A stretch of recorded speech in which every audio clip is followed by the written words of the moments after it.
వేసవిలో ఆరోగ్య రక్షణకు ఉపకరించే యోగా ప్రక్రియలను యోగ బ్రహ్మ శ్రీ దండు సత్యనారాయణ రాజు గారు చేసి చూపిస్తారు. మనము చూద్దాం. శీతలి ప్రాణాయామం. ఈ ప్రాణాయామం సాధన చేయడానికి ముందుగా పద్మాసనం లేదా సుఖాసనంలో సౌకర్యవంతంగా కూర్చోవాలి. చేతులు రెండింటినీ చిన్ముద్రలో ఉంచి నాలుకను దొప్పలా మార్చి రెండు పెదాల మధ్య బయటకి ఉంచి తద్వారా శ్వాస లోనికి పీల్చి ఇప్పుడు నాలుక లోనికి తీసుకొని పెదాలు మూసి ముక్కు ద్వారా శ్వాస బయటకి వదలాలి.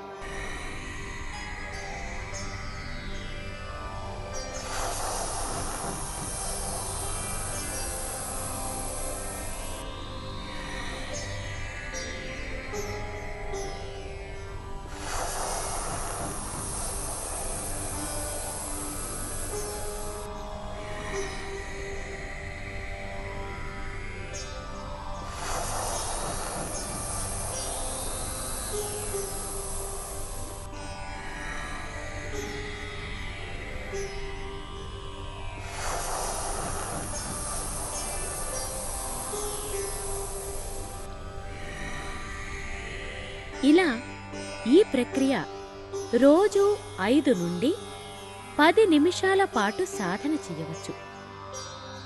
రెండవ ప్రక్రియ ఏకపాద ఏకహస్త ఊర్ధ్వముఖ ఉత్తానాసనం.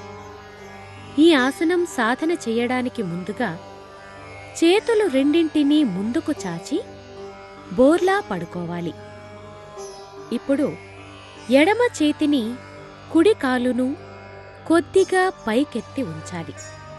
ఇలా కొంత సమయం ఉండి తిరిగి యథాస్థానానికి రావాలి. తరువాత కుడి చేతిని ఎడమ కాలును పైకెత్తి ఉంచాలి. ఇప్పుడు కూడా ఉండగలిగినంత సమయం ఉండి తిరిగి యథాస్థానానికి రావాలి.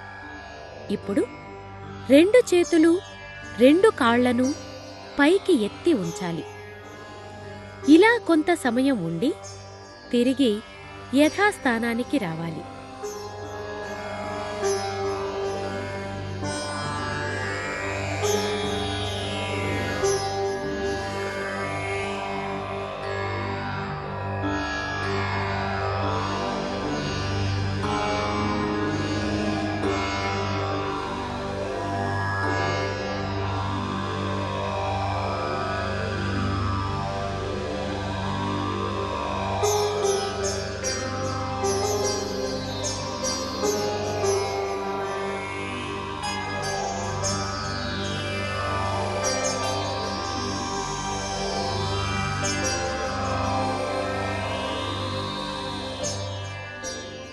ఇలా ఈ ప్రక్రియ రోజు 5 నుండి 10 నిమిషాల పాటు సాధన చేయవచ్చు.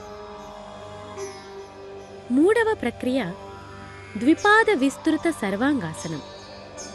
ఈ ఆసనం సాధన చేయడానికి ముందుగా వెల్లకిల్లా పడుకోవాలి. ఇప్పుడు కాళ్ళు రెండింటినీ పైకెత్తుతూ రెండు చేతుల సహాయంతో నడుమును కూడా పైకెత్తి ఎడమ కాలును ఎడమ వైపుగాను కుడి కాలును కుడివైపుగాను చాచి కాళ్లను నేలకు సమాంతరంగా ఉంచాలి. శ్వాస సాధారణంగానే తీసుకోవాలి.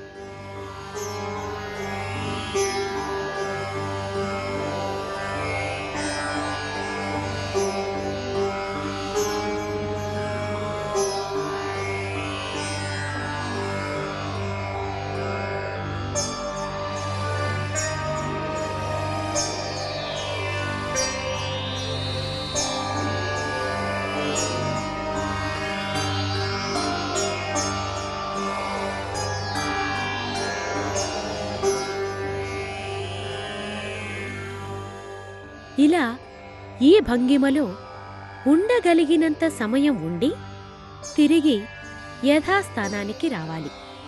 ఇలా ఈ ప్రక్రియ రోజు 4 నుండి 6 సార్లు సాధన చేయవచ్చు.